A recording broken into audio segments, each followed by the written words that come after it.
Auzubillahi samii'al-'aliim minasyaitonir rajiim. Bismillahirrahmanirrahim. Assalamualaikum warahmatullahi taala wabarakatuh. Terlebih dahulu saya perkenalkan diri saya. Nama saya Muhammad Iman Hafiz bin Ma'ruf. Nombor pelajar 2022830484 di bawah seliaan Ustaz Nur Azri Zaini. Saya dari kumpulan agama Shinto dan dalam pembentangan ini saya akan membahaskan topik upacara pemujaan dan penyucian dalam agama Shinto. Makanya dalam perbahasan ini kita akan kaji dengan lebih terperinci apa yang sebenar-benarnya dimaknakan dengan upacara pemujaan dan penyucian ini.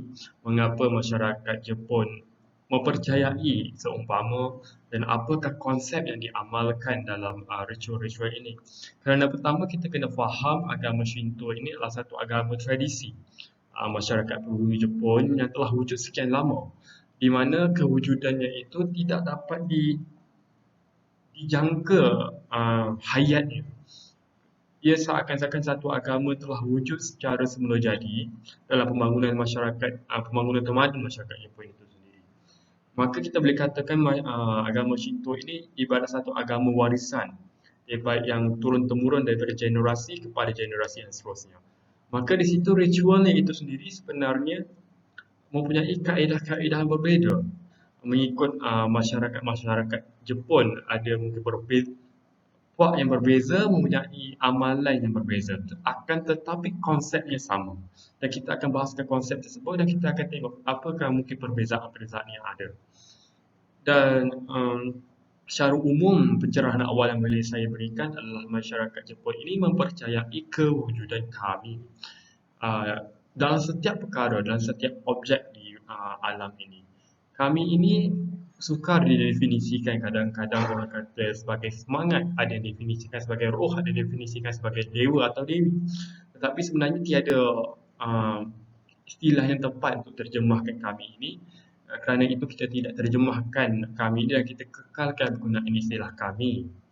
Seperti yang saya katakan tadi, walaupun tiada kitab suci, agama ini tiada kitab suci ataupun agama ini tiada nabi yang mengajarkan secara khusus tentang ritual agama ini ataupun membezakan apa yang hak dan yang batil. Maka akan tetapi dalam agama ini juga mempunyai satu kitab yang dinamakan Kijoki, di mana kitab ini bukanlah satu kitab suci tetapi ia adalah satu kitab yang mengumpulkan mitos-mitos dan juga kisah-kisah legenda, di mana kisah-kisah legenda ini ada sedikit sebanyak akan mempengaruhi ritual dalam agama Shinto yang kita akan bahaskan selepas ini dalam pecahan-pecahan yang seterusnya.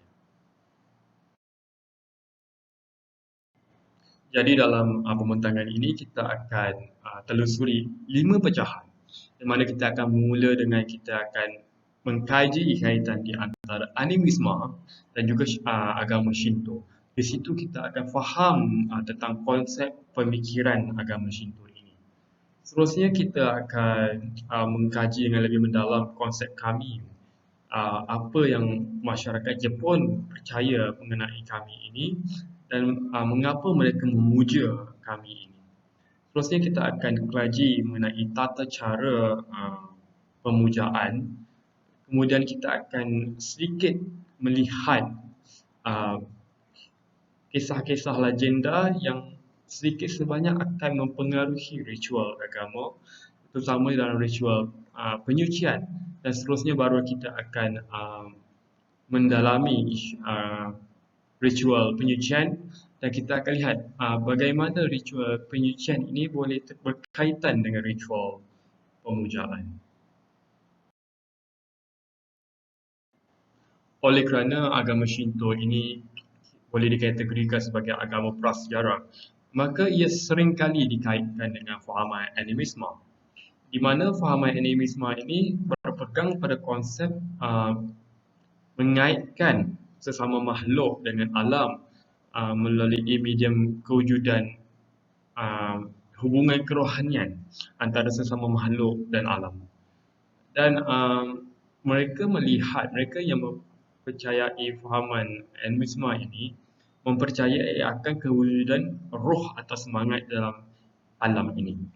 Sebagai contoh, masyarakat prasejarah, mereka tinggal di hutan, di gua, mereka memburu dan juga mengumpulkan hasil hutan. Mereka percayai alam ini sebagai tempat tuduhan mereka, sumber makan minum mereka. Maka mereka um, memuja semangat ini, kerana semangat ini dianggap seperti roh. Roh dalam pokok, roh dalam sungai, roh dalam batu, roh dalam tanah dan sebagainya. Supaya dengan memuja ini, uh, mereka dapat membuat satu hubungan kerohanian dengan alam. Sama juga persamaannya dengan agama Shinto. Seperti saya sebutkan tadi, mereka mempercayai kewujudan kami. Di mana kewujudan kami ini, mereka percaya bahawa kami ini merupakan nenek moyang kepada manusia. Ataupun manusia ini merupakan keturunan daripada kami.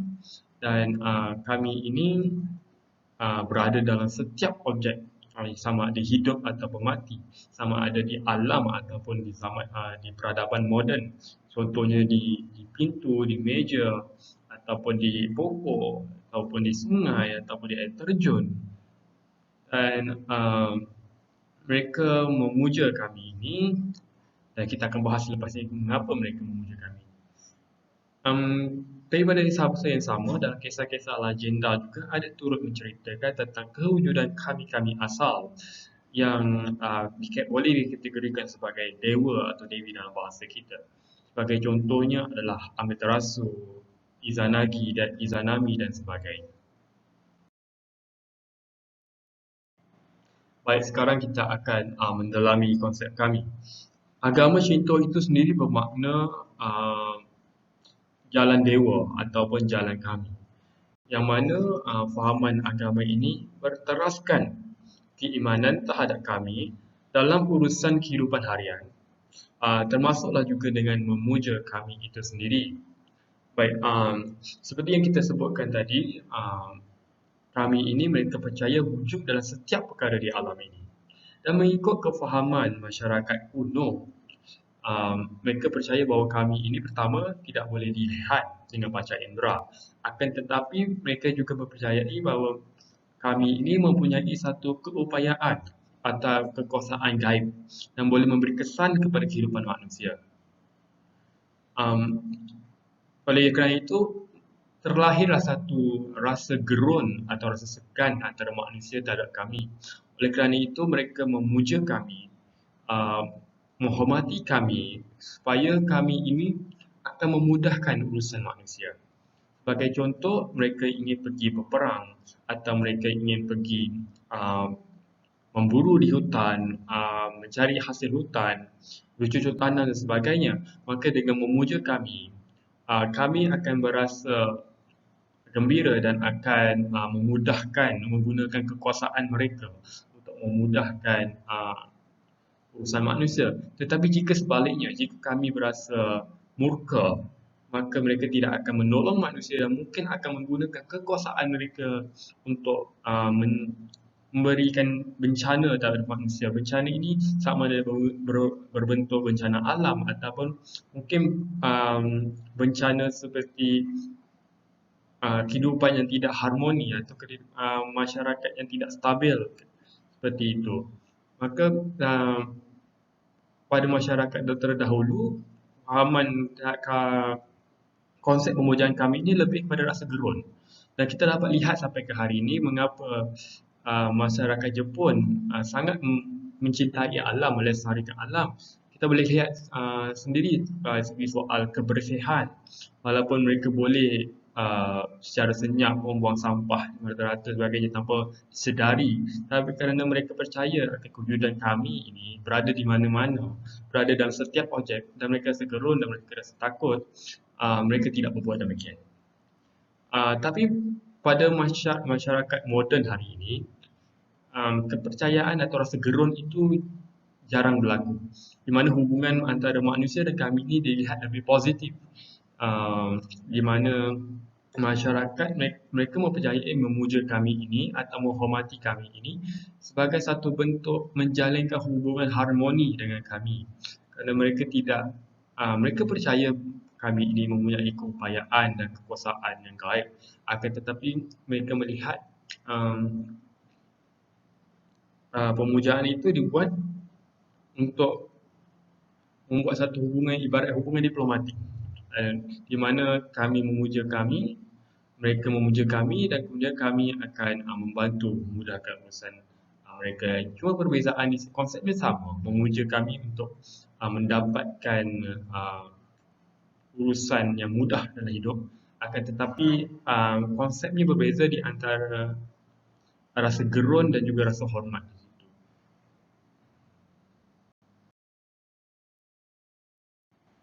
Seterusnya kita akan bahaskan upacara pemujaan ataupun tata cara pemujaan kami ini. Secara khususnya agama Shinto ini seperti yang kita bahaskan tadi, tiada kitab suci atau nabi yang mengajarkan tentang tata cara sembahyang atau apa-apa ritual yang lain.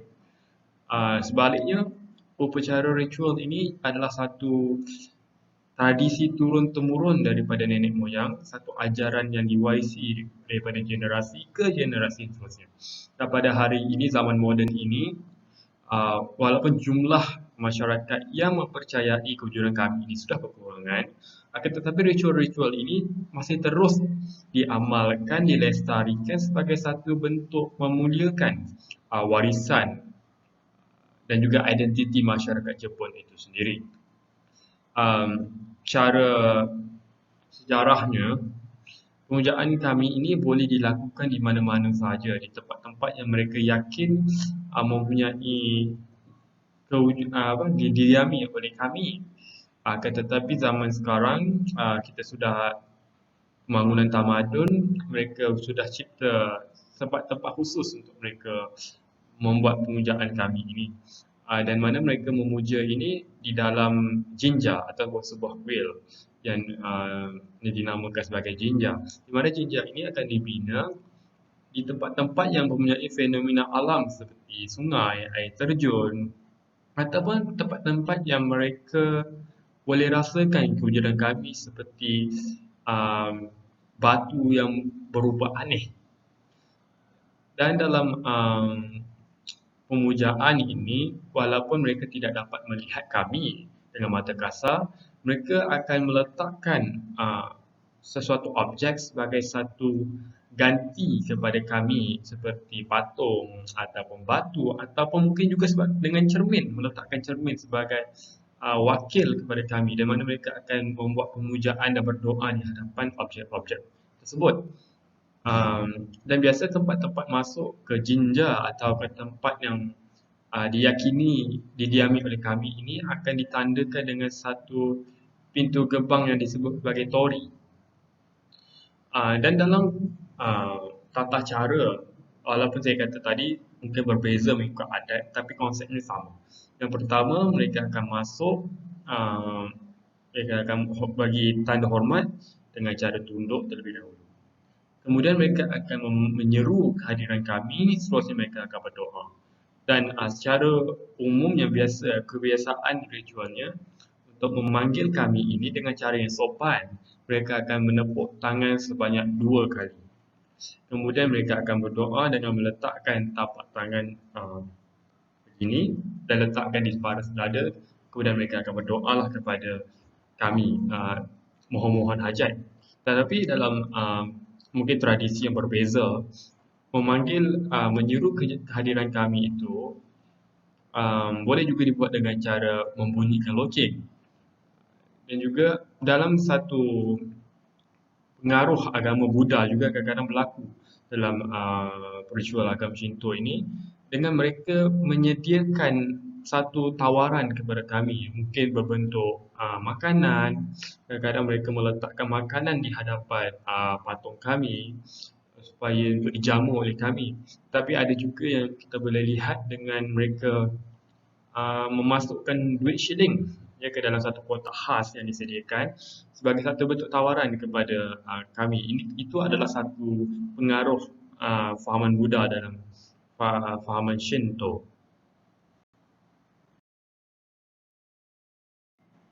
sebelum kita bahaskan ritual penyucian, saya akan ceritakan sedikit mitologi ataupun kisah legenda menurut kitab Kijoki yang akan terkait dengan ritual penyucian ini. Satu ketika dahulu dipercayai bahawa ada dua orang kami, Izanagi dan Izanami, yang berasal dari Takamagahara ataupun syurga, yang diutus ke bumi untuk menciptakan kepulauan Jepun dan juga melahirkan lebih banyak kami. Dan selepas mereka mencipta kepulauan Jepun, mereka juga telah melahirkan satu kami yang namanya Hiruko. Tapi Hiruko ini lahir dalam keadaan cacat, tidak sempurna zatnya, yang mana Hiruko ini tiada tulang, lahir tidak bertulang. Maka Izanagi dan Izanami tidak terima akan kelahiran Hiruko ini. Maka Hiruko ini diletakkan dalam satu perahu dan diabaikan di tengah lautan. Dan kemudian mereka terus melahirkan lebih ramai kami. Di mana satu hari mereka, Izanami, seorang kami perempuan, perlu melahirkan kami api yang namanya Kagutsuchi. Dan dalam melahirkan kami api ini, proses kelahirannya sangat menyeksakan. Dan Izanami terbakar dalam proses melahirkan, terusnya Izanami pun mati kerana melahirkan Kagutsuchi. Dan Izanagi yang cukup murka dan kecewa dengan kematian isterinya Izanami, Izanagi pun mengerat anaknya itu Kagutsuchi kepada beberapa bahagian. Terusnya Izanagi mengejar roh Izanami masuk ke dalam alam kematian yang namanya Yomi. Bila masuk ke dalam alam kematian ini, Izanagi pergi mencari Izanami. Dan tak kali Izanagi jumpa dengan Izanami, Izanami sudah lagi tak cantik seperti keadaan asalnya yang merupakan satu ketika dulu digelar sebagai kami kecantikan. Tapi bila ditemukan dalam Yomi, Izanami dalam keadaan cukup buruk. Ibarat satu jasad yang mereput.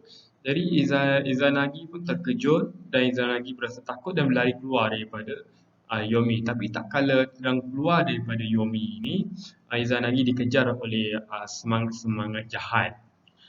So selepas keluarnya Izanagi daripada Yomi, Izanagi pergilah ke satu sungai yang diberi nama Tachibana, Sungai Tachibana, untuk menyucikan dirinya. Kerana Izanagi beranggap dirinya sudah tidak suci. Kerana dia telah masuk ke alam kematian, dikejar oleh semangat yang jahat, kemudian kerana menilai perbuatan-perbuatan lampaunya yang telah mengabaikan anaknya Hiruko, yang telah membunuh anaknya Kagutsuchi, maka berasa diri itu sudah tidak suci, sudah tidak bersih, maka terus melaksanakan satu ritual yang dinamakan sebagai misogi. Iaitu satu ritual penyucian. Di mana dengan misogi ini mereka menyingkirkan kigare ataupun satu bentuk ketidaksucian daripada jasad Izanagi tersebut. Akhirnya kita masuk ke konsep dan tata cara ritual penyucian.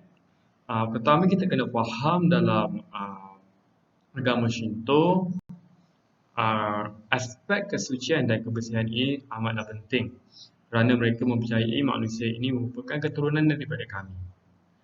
Dan ketidaksucian ini mereka percaya bahawa adalah suatu sumber kerosakan dan kesengsaraan. Maka mereka yang tidak suci perlulah menjauhi tempat ibadah dan segera melakukan penyucian. Di sini kita dapat lihat kaitan antara ritual pemujaan dan ritual penyucian. Kerana mereka yang tidak suci dan melakukan ritual pemujaan, maka pemujaan mereka itu tidak akan diterima oleh kami. Dan kami akan mengindahkan apa-apa yang telah dihajati, didoa oleh individu tersebut. Jadi air ini merupakan satu perkara simbolik dalam penyucian. Kerana air ini dipercayai dapat menyingkirkan kigarit atau sumi keluar daripada badan. Tetapi air itu sendiri sahaja tidak boleh menyingkirkan ketidaksucian ini. Ia memerlukan bantuan daripada kami yang berada dalam air. Maka dengan itu mereka akan, tak kala mereka melakukan ritual penyucian ini, mereka akan masuk ke dalam air. Biasanya dilakukan di sungai, air terjun ataupun kolam, dan mereka akan berdoa supaya kami-kami di dalam itu akan menggunakan kekuasaan dan keupayaan mereka untuk mengeluarkan semua ketidaksucian dari tubuh mereka. Dan kebiasaan upacara ini akan dijalankan selepas berlakunya satu kematian. Kita lihat dalam sejarah Izanagi tadi, dalam kisah legenda Izanagi sebentar tadi, bahawa Izanagi ini berlaku tidak suci selepas kematian Izanami. Dan kemudian Izanagi masuk ke dalam Yomi, tempat alam kematian. Maka di situ diambil daripada kisah tersebut, maka dilihat sebagai kematian ini sebagai salah satu punca kepada ketidaksucian. Salah satunya kerana kematian ini akan mendatangkan rasa sedih kepada mereka yang melalui kematian orang terdekat. Maka dengan situ selepasnya berlaku kematian, biasa selepas upacara pengebumian, masyarakat Jepun akan menjalankan upacara penyucian ini. Bagi menggulung segala yang telah diperkatakan sebentar tadi, agama Shinto merupakan kepercayaan yang mengakui kewujudan kami dalam setiap perkara di alam ini dan memuja mereka sebagai suatu bentuk rasa hormat serta mengharapkan hubungan yang harmoni dengan alam serta para leluhur. Selain itu, pemujaan kami secara tradisinya boleh dilaksanakan di Jinja mengikut tata cara turun-temurun. Di samping itu, aspek kebersihan diri dan rohani juga amat penting dalam agama Shinto, di mana upacara penyucian misogi dibuat bagi menyingkirkan ketidaksucian daripada diri mengikut kisah legenda Dewa Izanagi yang menyucikan diri selepas keluar dari Yomi. Akhirnya agama Shinto berbeza dengan agama-agama utama yang lain kerana ia tidak mempunyai kitab suci maupun utusan yang memperincikan secara khusus ritual agama ini dengan mendalam.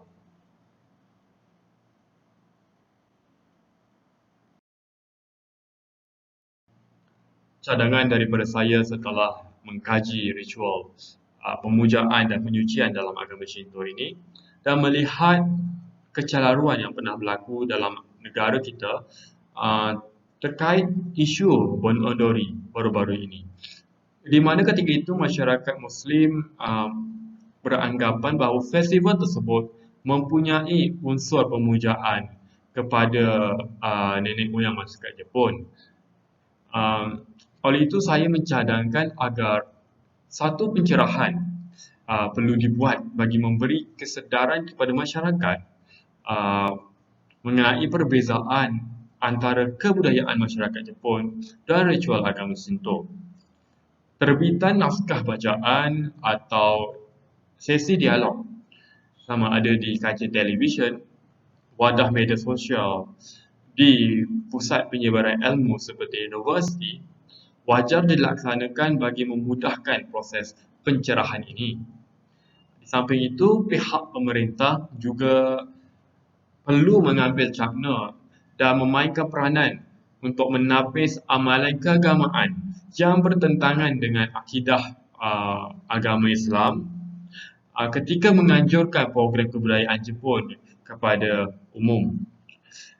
Oleh kerana Malaysia dan Jepun mempunyai hubungan diplomatik yang akrab, isu seperti Bon Odori dilihat mampu mengeruhkan hubungan di antara dua negara ini.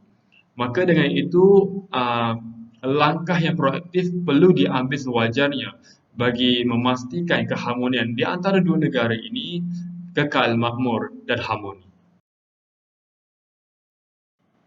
Maka dengan ini tamatlah perkongsian saya dalam video ini. Saya ingin merakamkan jutaan terima kasih kepada Ustaz Noor Azri serta rakan-rakan yang lain yang telah membantu saya menyiapkan tugasan ini. Saya mendoakan keafiatan kepada semua dan semoga urusan dunia akhirat kita semua dipermudahkan insya-Allah. Sekian, terima kasih, jazakumullah. Assalamualaikum dan salam sejahtera.